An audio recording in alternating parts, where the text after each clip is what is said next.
Alright guys, today's goal: the learner will understand how to graph and write equations of ellipses. Okay? An ellipse is the set of all points P in a plane such that the sum of the distance between P and two fixed points called the foci is a constant. The line through the foci intersects the ellipse at the two vertices. The major axis joins the vertices. It's the midpoint. Its midpoint is the ellipse's center. The line of the perpendicular to the major axis at the center intersects the ellipse at the two co-vertices. So each one has vertices and co-vertices, which are joined by the minor axis.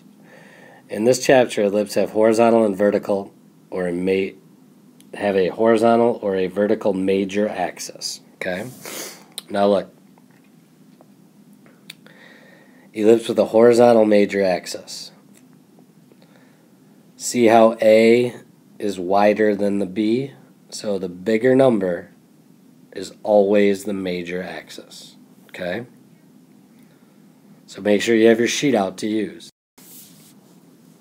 Alright. So,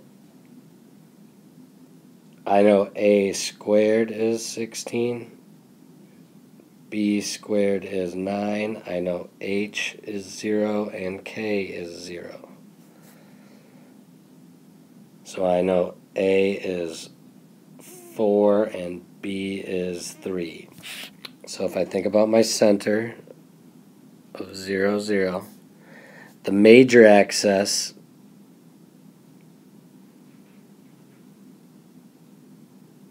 is this. The minor axis is this.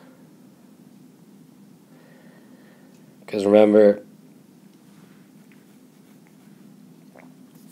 so if we plot these points here, 1, 2, 3, 4, 1, 2, 3, 4.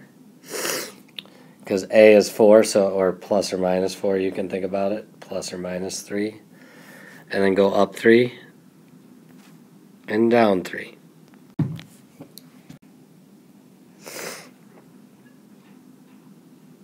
Now what else haven't we drawn? The foci. So we say C squared equals A squared minus B squared. So C squared equals 16 minus 9, so C squared equals 7. So C equals square root of 7.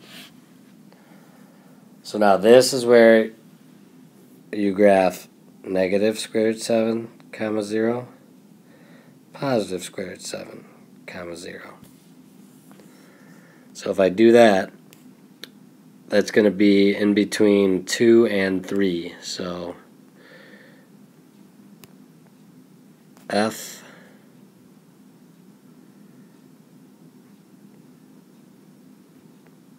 F. Don't forget to label the foci and the center.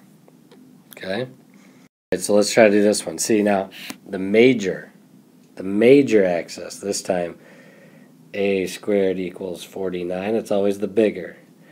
B squared equals 36, so A equals 7, B equals 6, and then H and K are 0 again.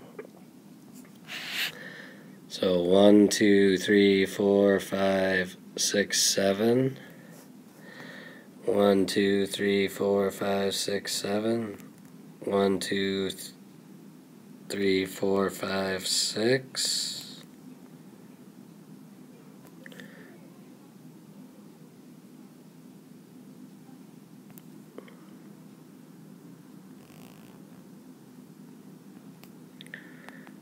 And the center.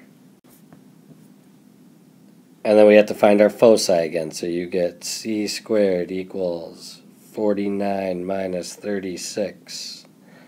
So C squared equals 13. So C equals square root of 13. Which that's in between 3 and 4. Okay?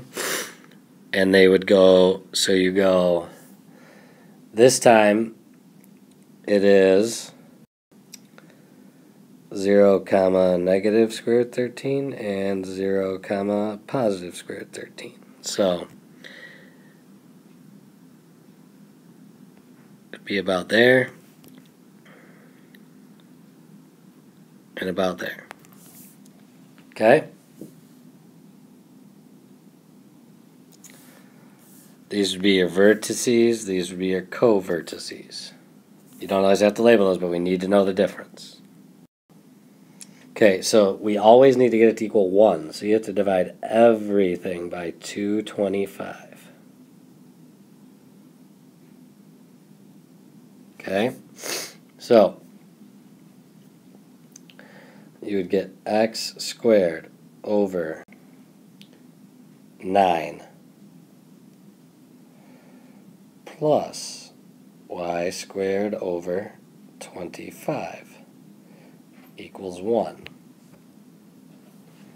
So now I know a squared equals 25, b squared equals 9, so a equals 5, b equals 3, and then c squared equals 25 minus 9, c squared equals 16, so c equals 4.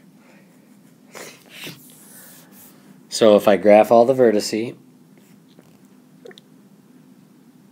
there's my center, and then right 3, left 3, up 5, down 5,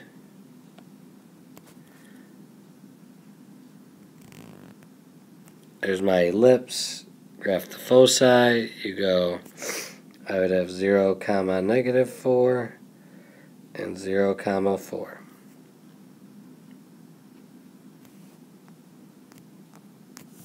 Okay? So there we go.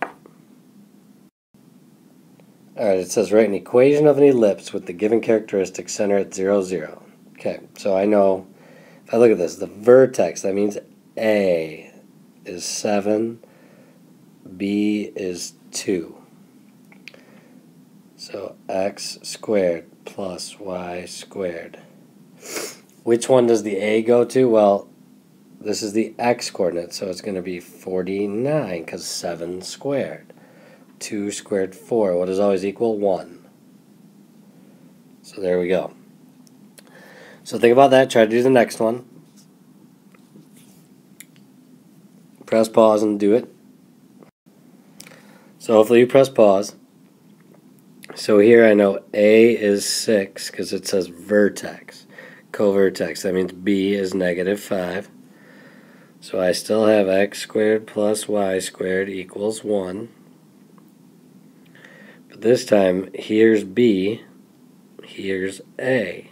Because see how it's at the y coordinate, so it goes underneath the y. So I get x squared over 25 plus y squared over 36 equals 1. So there we go. It says write an equation of an ellipse with the given characteristics center at 0, 0. So I know I'm going to end up with x squared plus y squared equals 1. I just need to figure out A and B. Well, I know A is 8, so I know 64 goes right here. But this time I'm given the focus, so this time I know C is 3. So I would say 3 squared equals 8 squared minus B squared. So 9 equals 64 minus B squared. I'm going to have to erase that, but so now you get, subtract the 64, you get negative 55 equals negative B squared, so B squared equals 55. And that's all we need is B squared. So now I know x squared plus y squared. I know the 64 is there because it's attached to the vertex. And I know b squared is 55. Okay? So here I know a is 5, c is 3. So I'm going to get 9 equals 25 minus b squared. So negative 16 equals negative b squared.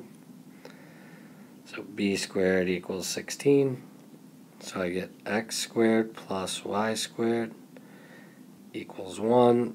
A goes underneath the x, so 25. B squared goes underneath, so 16. So there we go.